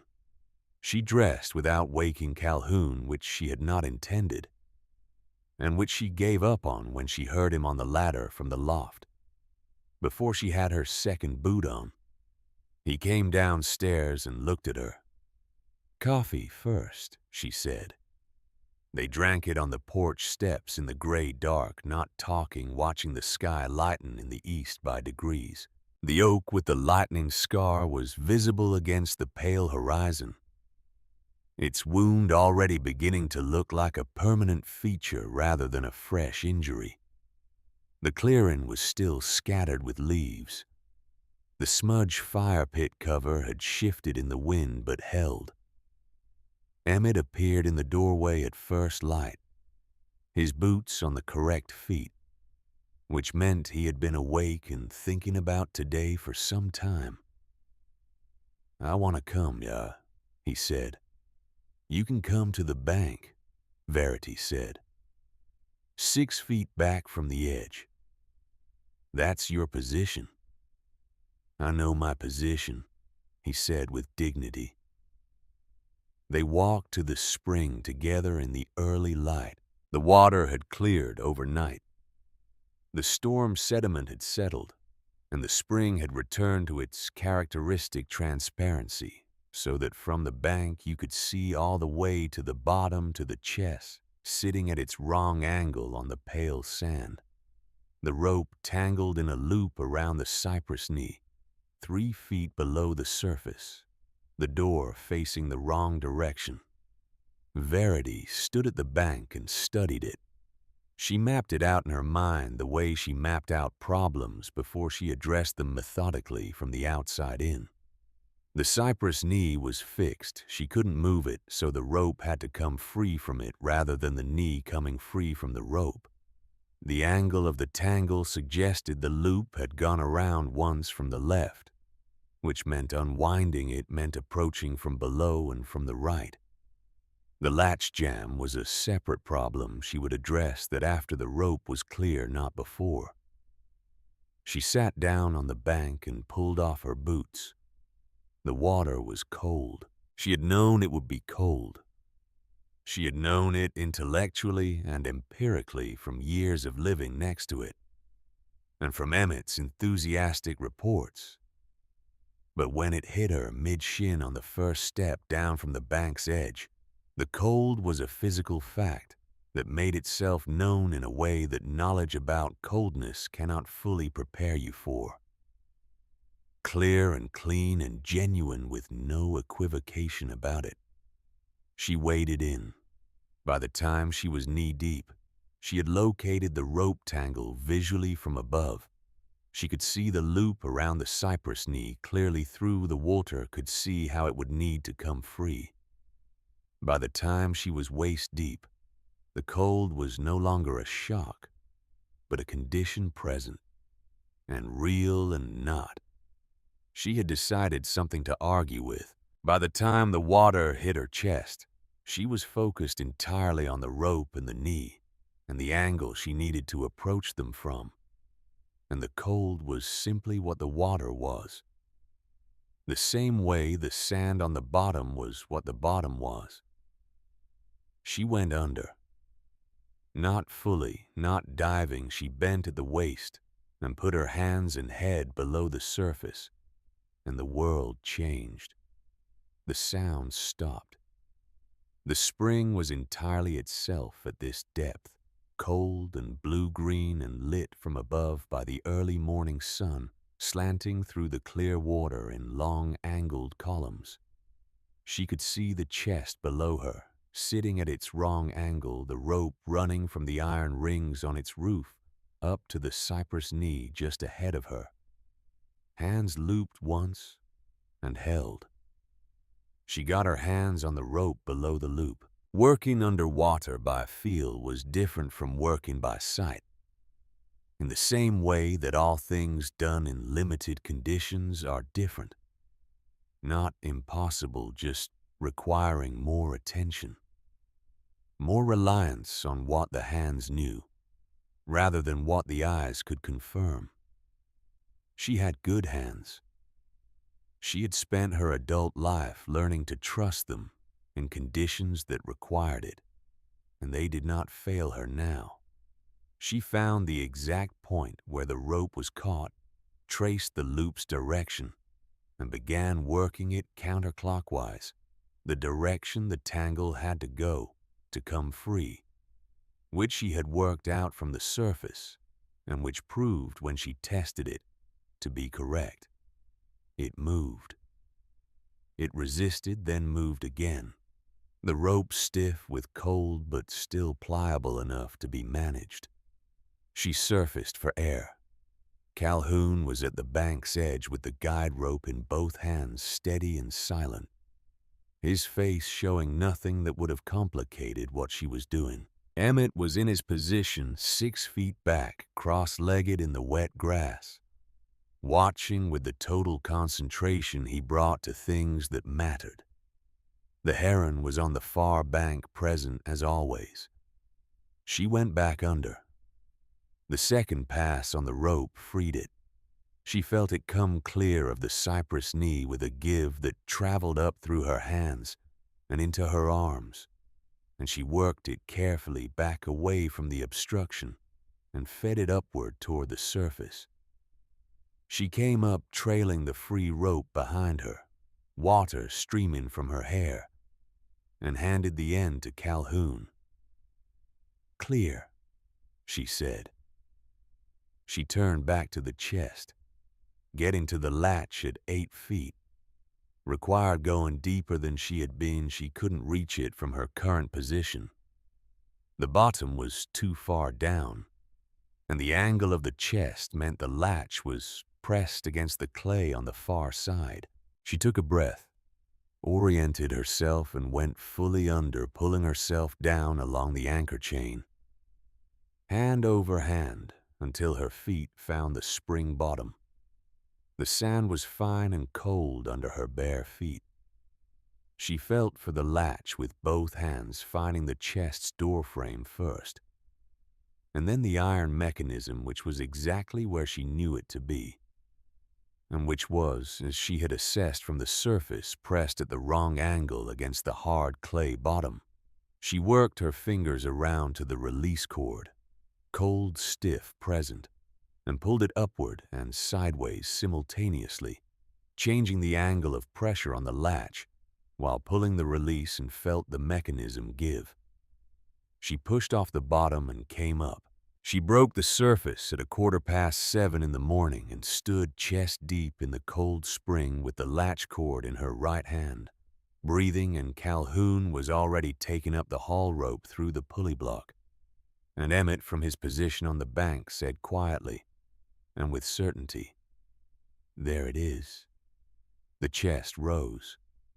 It came up through the water slowly, the doubled rope running clean through the pulley, and broke the surface with that familiar sound of something crossing from one world into another.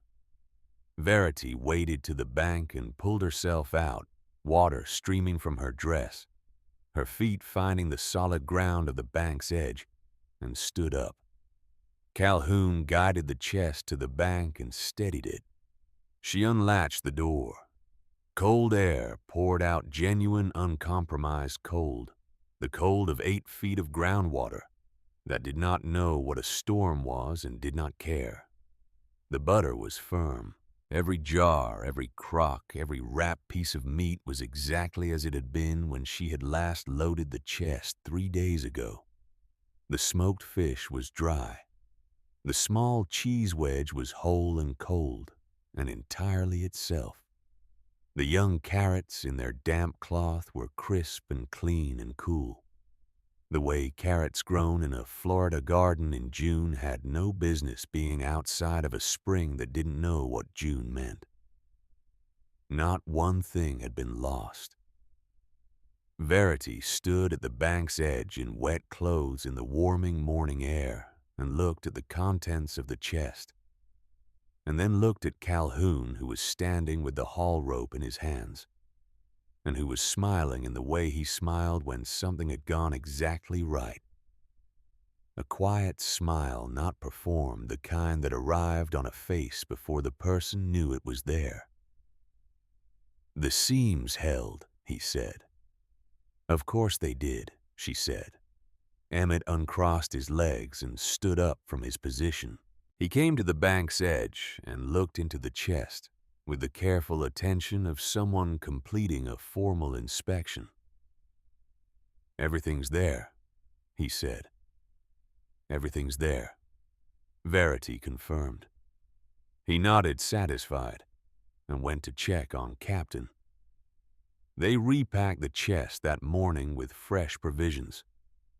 Verity worked through it methodically, the journal open on the bank beside her, noting each item as she placed it.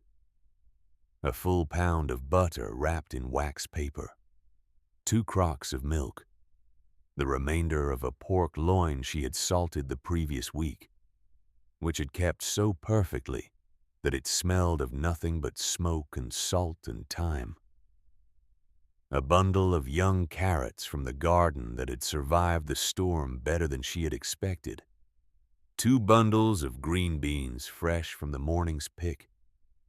And last, placed on the top shelf with care, a small jar of strawberry preserves. She had been saving it. She had not said this to anyone or explained it or attached to it any of the meaning it carried in her own mind. Because some things explain themselves better by being done than by being described in advance. She set it carefully upright on the top shelf, where she could see it when she opened the door. "That one's for celebrating," she said to Emmett, who had returned from his inspection of Captain and was watching the loading process with his usual serious attention. "Celebrating what?" he asked. "I'll tell you when we open it," she said. She lowered the chest back to its place on the spring floor. Calhoun, meanwhile, had driven a second anchor post into the opposite bank and run a guide wire between the 2 posts so that the pulley hung centered over the chest, regardless of wind or current. When he was done, the configuration was more precise and more durable than anything he had drawn on the original plans in April. Setbacks did this, Verity had noticed. Fixed properly, they left you better off than you had been before. Before the rope failure, she had not known that section of the braid was flawed. Before the storm, she had not thought about the guide wire. The problems had revealed the weaknesses, and addressing the weaknesses had made the thing stronger than it would have been if the problems had never come. This seemed important. She filed it away with the other things she had learned that she intended to keep. Fletcher Holt rode over that afternoon. Not by coincidence, Verity suspected. Word of the storm's effect on the spring and of the morning's repair had likely traveled the way things traveled in Willow Sink, which was through Dorothea, who noticed things, and through Emmett, who talked to Captain about everything significant, and through the general mechanism of a small community where people paid attention to their neighbors' difficulties.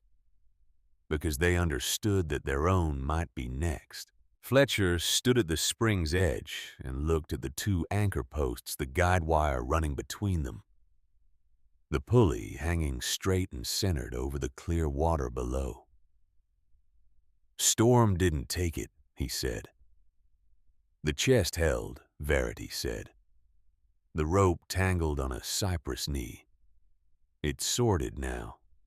Fletcher looked at the configuration for a long moment. He was a slow thinker in the sense that he thought things through completely before he spoke, which Verity had come to appreciate as a quality rather than a limitation. "Dorothea wants to start ours next week," he said. "She said to tell you she has questions about the door mechanism." "Tell her to come Tuesday," Verity said. "I'll show her in person. It's easier than explaining." Fletcher nodded. He looked at the spring a moment longer, then looked at Verity with the straightforward respect of a man who has revised his assessment of something and sees no reason to dress up the revision. "It's a good thing you built," he said. "It works," she said. "That's the main thing." He rode home, and Verity went inside to start the evening meal, and outside the spring lay silver and still. In the afternoon light, the guide wire a clean line between the two posts, the doubled rope running straight down into the blue-green depths where the chest sat steady and cold and whole. Reverend Cornelius Vance came on a Monday. He arrived mid-morning, and Verity was at the spring running the routine check, pulling the chest up, going through the inventory, making the notations in the journal when she heard his horse on the lane. She did not stop what she was doing. She finished the check, recorded the last entry, lowered the chest back to its position, and tied off the rope before she turned to greet him. He had been watching. She could see from his expression that he had been there long enough to watch the whole operation.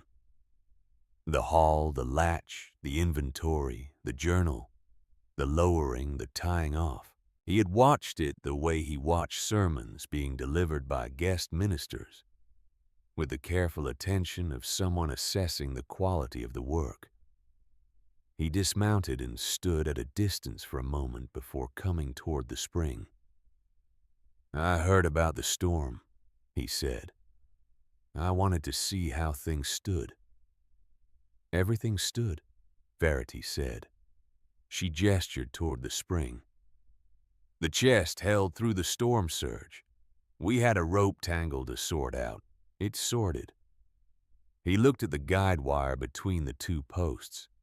He looked at the doubled rope running down through the pulley block. He looked at the journal in her hand, which she had not put away. "May I?" he said. She handed him the journal. He read it with the same focused attention he had given the configuration. Not skimming, not performing attention, but actually reading. He read back several pages to the entries from April, and then forward to the most recent date. He read the numbers and the conditions and the dates in and out, and his face, which was not an expressive face, showed something shifting in it that she could not quite name. He handed the journal back. "Mrs. Marsh," he said. "Reverend." He was quiet for a moment, and the spring was quiet around them, and from somewhere in the cypress trees a woodpecker was engaged in its systematic work, which did not pause for the conversation. "When I visited in April," he said, "I asked your husband whose design this was." "I remember," Verity said. "I asked him," Vance said, "because I assumed." He said it plainly without decoration. "I assumed in a way that I have been reconsidering since." He looked at the spring. He looked at the guide wire. He looked at the journal in her hands. "I asked the wrong person," he said. The words arrived in the morning air between them and stayed there, simple and plain and entirely sufficient. "Yes," Verity said, not unkindly, not triumphantly, just yes, the way you confirm something that is true. He nodded once, and then for the first time, he turned and looked at her directly, not through the plans, not toward Calhoun over her shoulder, not at the spring as a way of not looking at her. At her.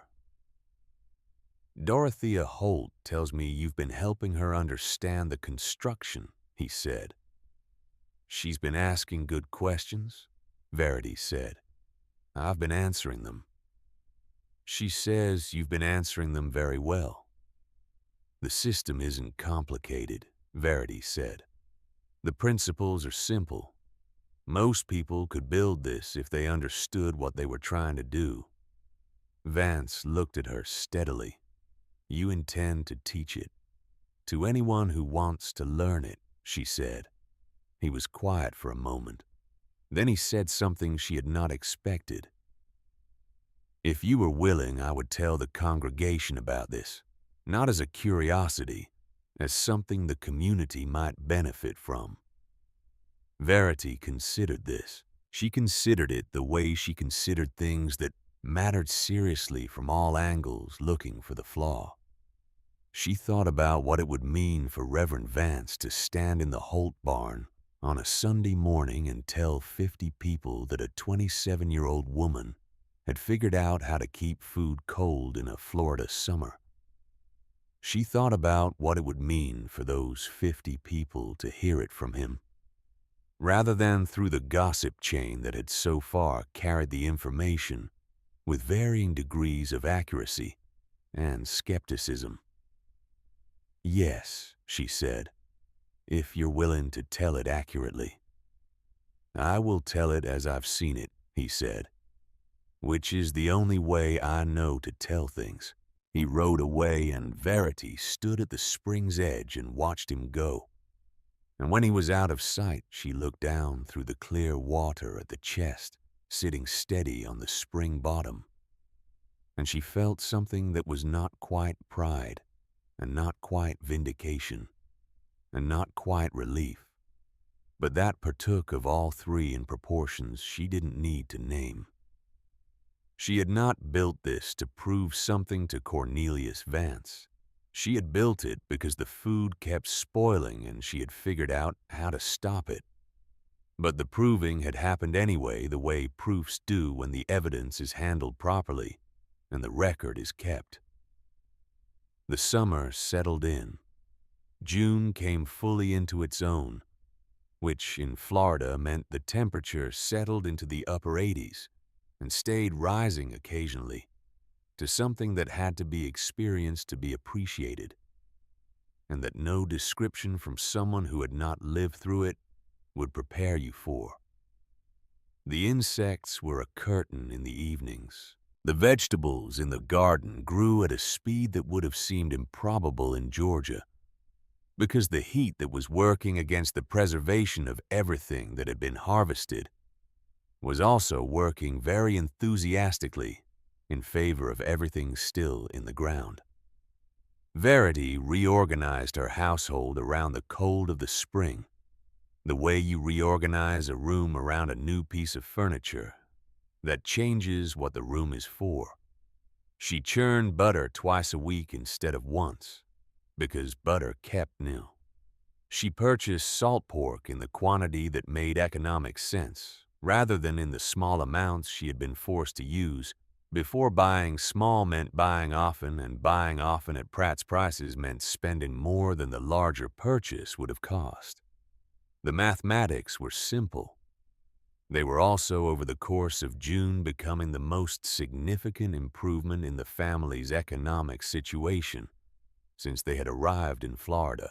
She showed the journal to Dorothea on a Wednesday afternoon in mid-June. They sat on the porch in the relative cool of 4 o'clock. The porch caught a southern breeze that made it genuinely pleasant for 3 or 4 hours in the afternoon, if you positioned yourself correctly. And Dorothea turned the pages with the same careful attention she had given the design specifications. "Less waste every week," Dorothea said. "It compounds," Verity said. "Once you're not replacing what you lost, you start getting ahead." Dorothea looked at the numbers for a long moment. "Fletcher will have ours done by the end of the month," she said. "He's almost finished the box. I told him about the doubled rope. He'll want to check the pulley block for wear weekly," Verity said. "The sheave can develop a groove if the load's not centered. The guide wire prevents most of it." Dorothea wrote this down. "I'm gonna keep a record," she said, "from the first day." "Do," Verity said. "The numbers are the only argument that can't be disputed." Emmett had developed by June a practice that he had not announced and had not been assigned. On still afternoons when the spring surface was calm enough to see through clearly, he would lie on his stomach at the bank's edge and look down through the 8 feet of water at the chest below and report to Verity what he could see. "2 crocks," he would say. "The butter block.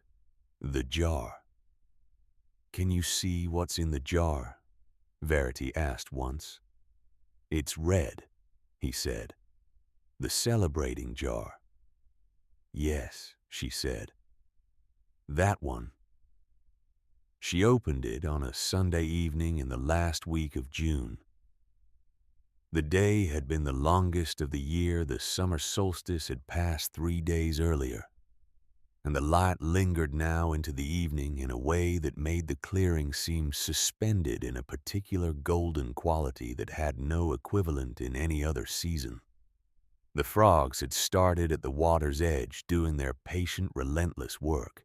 The cypress cast long shadows across the spring, and the surface of the water caught the last of the low light and held it. Verity went to the spring alone as she had on the very first morning she had pulled the chest up and found the butter firm, the rope in her hands cold and familiar, the pull hand over hand, the chest rising through the blue-green water below, the latch known without looking, the door swinging open, the cold air genuine and constant, and exactly what it always was. She reached past the butter and the crocks and the smoked fish and put her hand on the small jar of strawberry preserves on the top shelf. It was cool and smooth in her palm. The seal was intact. Inside, the preserves were exactly what they had been when she placed them there. Deep red, sweet-smelling even through the glass, unchanged by everything that had happened in the weeks since. She carried it inside.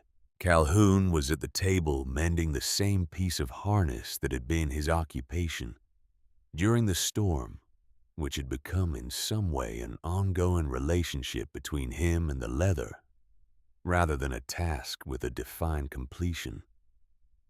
He looked up when she came in. Emmett was on the floor near the cold fireplace, with a new drawing in progress.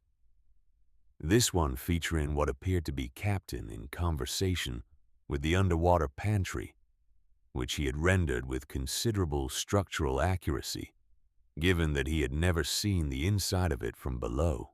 Verity set the jar on the table. She got the cornbread she had made that afternoon.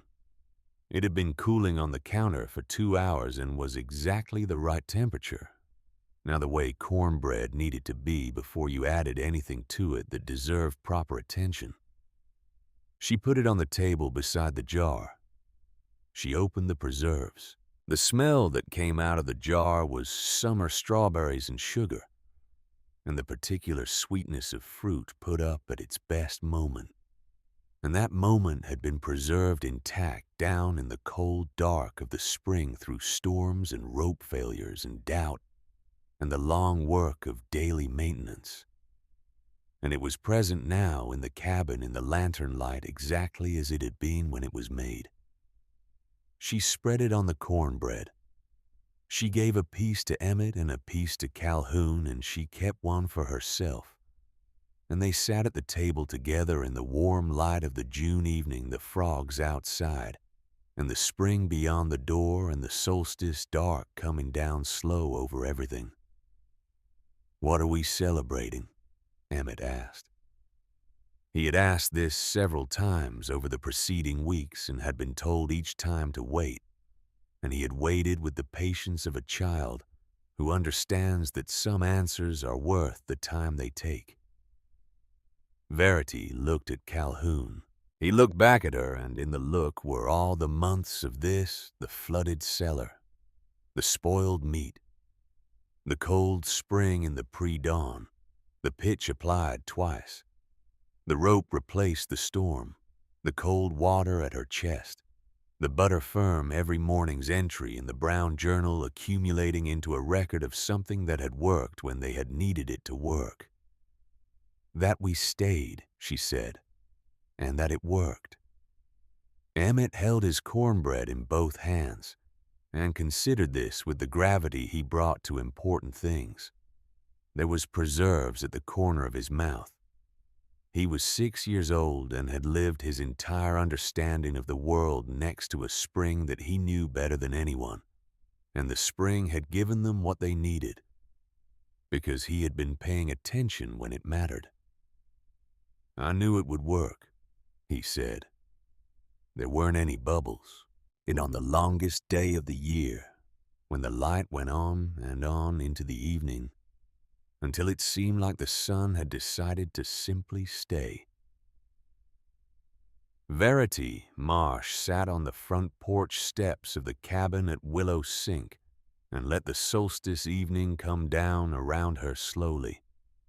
The spring was mirror still. The lily pads had spread across the north half of the basin now, and Captain was in his place on the submerged log in the shallows, and the heron stood at the far edge in its attitude of perfect professional patience. The frogs had not started yet. That was coming. Emmett was asleep in the loft. She had listened to him go quiet over the course of 20 minutes, his breathing changing from the uneven rhythm of a child fighting sleep to the steady, deep sound of a child who had lost the fight completely and was at peace with the outcome. The journal was in her lap. She was not reading it. She knew what it said. She had written every entry in it from the first tentative notations in April, when she had not yet been sure what she was measuring, to the clear and unambiguous record of June that showed in numbers that required no interpretation what the spring had made possible: less wasted, less replaced, less lost, more in reserve, more breathing room between what they had and what they needed, more of everything that mattered from a 40-acre piece of land that everyone had said was good for nothing but mosquitoes and mud, because the land had a spring at its heart that was cold and constant and fed from somewhere deep in the earth that the seasons could not reach, and she had been the one to look at that cold and see it for what it was. Not an obstacle, not a feature, a resource. Calhoun came and sat on the step beside her. He did not say anything.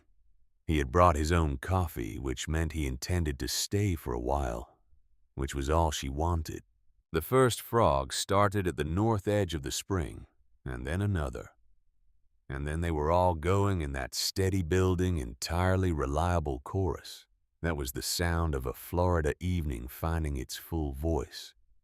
The cypress trees were dark against the last of the light. The spring surface caught the dimming sky and held it. Below the water, 8 feet down in the blue-green cold of the spring bottom, the cedar chest sat on the pale sand, where it had always sat, surrounded by the quiet and the cold. and the constant upwelling of groundwater from somewhere deep and permanent.